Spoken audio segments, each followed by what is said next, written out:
नमस्कार। यह है कहानियों का अद्भुत संसार किस्सा कहानी और मैं मंजीत ठाकुर आपको सुना रहा हूँ रावण की कहानी वयंग रक्षामा, जिसे लिखा है आचार्य चतुरसेन शास्त्री ने। अभी आप सुन रहे हैं इसका अध्याय 26, जिसका शीर्षक है माहिष्मति का युद्ध। सब बातों पर भली भांति विचार परामर्श करके लंका का सारा राज्यभार विभीषण को सौंपकर राक्षसों की चतुरंग चमू लेकर महाबली और विचक्षण महोदर, प्रहस्त, मारीच, शुक्र, सारण और धूम्राक्ष इन 6 महामात्यों को साथ लेकर रावण ने लंका से दिग्प्रस्थान किया। वो समुद्र पार उतरकर धनुष कोटि की राह भारत में घुसा। भारत के संपूर्ण समुद्र तट को उसने सुरक्षित सुव्यवस्थित किया। फिर दंडकारण्य में आकर वहां की रानी अपनी बहन शूर्पणखा को करणीय कह अपने भाई खर को उसका सचिव और दूषण को सेनापति बनाया। सब कालिकेयों सहित जो राक्षस होने की शपथ ले चुके थे 14,000 राक्षस भट्ट दंडकारण्य की रक्षा को नियत किए। दंडकारण्य में ठौर ठौर पर शूर्पणखा ने सैनिक सन्निवेश स्थापित किए तथा वहां आर्यों का प्राबल्य न होने पाए, इस संबंध में उसे बहुत से महत्वपूर्ण आदेश देकर वो नदी, नगर, पर्वत, वन, उपवन पार करता हुआ माहिष्मति नगरी के निकट आ पहुंचा। नर्मदा तट पर उसने अपना सैनिक सन्निवेश स्थापित कर निर्द्वंद जल विहार और मृगया का आनंद लाभ किया। दैवयोग से जहां रावण ने अपनी फौजी छावनी स्थापित की थी, वहीं दुर्मद है अर्जुन चक्रवर्ती अपने अवरोध के साथ जल विहार कर रहा था। उसके अवरोध में हजारों स्त्रियां थीं जो देशांतरों से एकत्र की गई थी। रावण को तुरंत ही पता चल गया कि निकट ही चक्रवर्ती जल विहार कर रहा है। उसने अपने मंत्रियों से सम्मति ली कि इस अवसर पर क्या करना उचित है।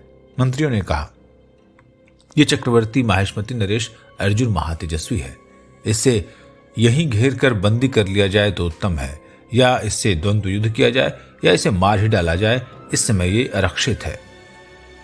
लेकिन रावण को यह बात अच्छी नहीं लगी। उसने कहा, यह तो मेरी प्रतिष्ठा के सर्वथा विरुद्ध बात होगी। फिर हमें तो धर्म विजय भी करनी है। यदि चक्रवर्ती हमारी रक्ष संस्कृति स्वीकार कर लेता है तो विग्रह का प्रयोजन क्या है? हम उसके मित्र हैं।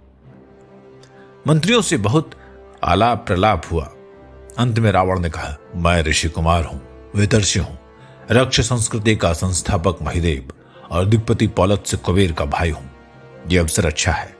विग्रह के स्थान पर मैं चक्रवर्ती से संधि वार्ता करना अधिक पसंद करूंगा। चक्रवर्ती संपूर्ण मध्य देश का स्वामी है। उसके रक्ष धर्म स्वीकार करने से सारा मध्य देश, फिर आर्यावर्त भी राक्षस हो जाएगा।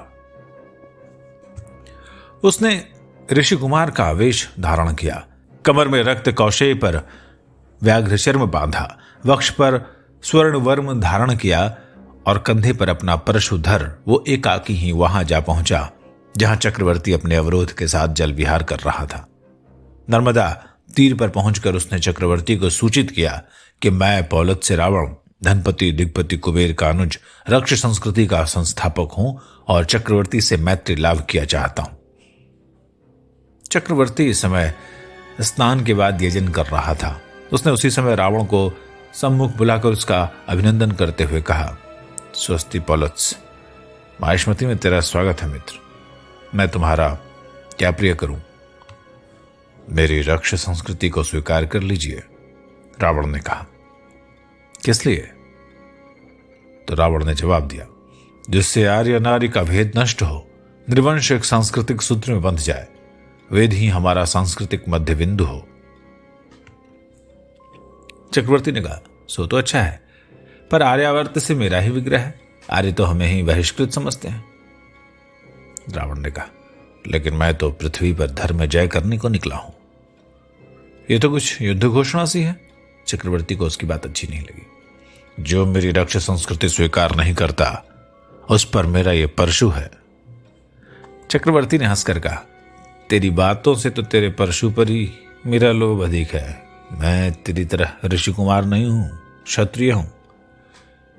तब तो मैं चक्रवर्ती का याजक भी हूं। चक्रवर्ती ने कहा, तो परशु को दूर फेंक, मैं अर्घ पाद्य मधुपर्क निवेदन करूं। कि मेरा वेद है, इसे अंगीकार कर। चक्रवर्ती ने कहा, मैं तो अथर्वण का अनुगत हूं। रावण चीखा, तब तो फिर परशु ही है, युद्धम देहि।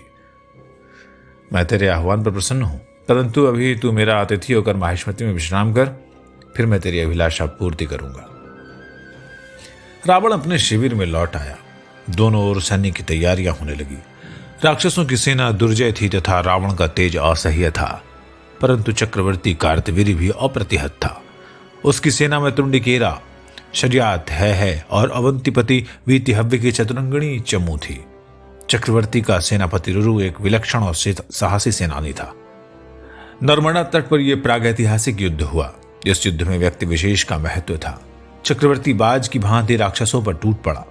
राक्षस बड़े विकट योद्धा थे, परंतु चक्रवर्ती का भीम विक्रम असह्य था। चक्रवर्ती स्वयं अपनी भीमकाय गदा लेकर सचमुच जैसे सहस्त्र बाहुओं से ही उसे घुमाता हुआ काल रूप होकर राक्षस सैन्य में घुस गया। उसके उस भीम प्रहार से त्रस्त होकर राक्षस इधर उधर भागने लगे। यह देखकर प्रहस्त अपना लौह मुद्गर ले उसके सामने आया। मुहूर्त भर दोनों वीर उलझे रहे। अवसर पाकर प्रहस्त ने अपने मुग्दर का चक्रवर्ती के सिर पर प्रहार किया, पर चक्रवर्ती ने उछलकर उसके प्रहार को निष्फल करके अपनी गदा का करारा वार किया। गदा की चोट से घूमकर प्रहस्त मूर्छित होकर भूमि पर गिर गया। यह देखकर शुक, सारण, महोदर और धूम्राक्ष महासेनानियों ने चक्रवर्ती को चारों ओर से घेर कर उस पर सैकड़ों बाणों की वर्षा की, परंतु चक्रवर्ती ने उनकी तनिक भी आन न मानकर अकेले ही बाणों की वर्षा कर इन राक्षस महासेनापतियों को बींध डाला। चक्रवर्ती के दुर्धर्ष तेज से घबराकर सब राक्षस सेना नायक भाग चले। ये देखकर रावण स्वयं ललकार कर अपना परशु घुमाता हुआ आगे बढ़ा। इन दोनों वीरों का 1.5 प्रहर विकट युद्ध हुआ, जिसे देखने के लिए दोनों ओर की सेनाएं हाथ रोक कर खड़ी हो गई। दोनों एक दूसरे को पराजित करने की इच्छा से एक दूसरे पर चोट कर रहे थे। रावण के हाथ में विकराल परशु था और चक्रवर्ती के हाथ में विकट गदा। चक्रवर्ती ने उछल उछल कर रावण के वक्ष पर गदा की चोटें की। उधर रावण अपने परशु के करारे वार करता रहा। दोनों के शस्त्र आपस में टकरा रहे थे। उनमें वज्र गर्जन होता, अग्निस्फुलिंग निकलते। इसी प्रकार युद्ध करते करते 1.5 प्रहर काल बीत गया। दोनों वीर लहू और पसीने से तरबतर हो गए। अब अकस्मात चक्रवर्ती ने अपनी गदा घुमाकर दूर से रावण के वक्ष पर फेंक कर मारी। रावण ने भी परशु पर उसे झेल लिया। दोनों वीरों के अस्त्र टूटकर टुकड़े टुकड़े हो गए। फिर भी रावण उस प्रहार से तिलमिलाकर एक धनुष पीछे हट गया। वो दर्द से कराह उठा, पर तुरंत ही उछलकर उसने चक्रवर्ती के वक्ष में मुष्टि प्रहार किया। उस वज्र मुष्टि का प्रहार खाकर चक्रवर्ती मुंह से खून की उल्टी करने लगा, पर क्रोध से अधीर होकर उसने रावण की कमर पकड़कर उसे अधर हवा में उठाकर भूमि पर पछाड़ दिया। रावण मूर्छित हो गया। चक्रवर्ती ने उसे अपनी काख में दबाकर अपना मुंह मोड़ दिया। ये देखकर राक्षस दल में हाहाकार मच गया।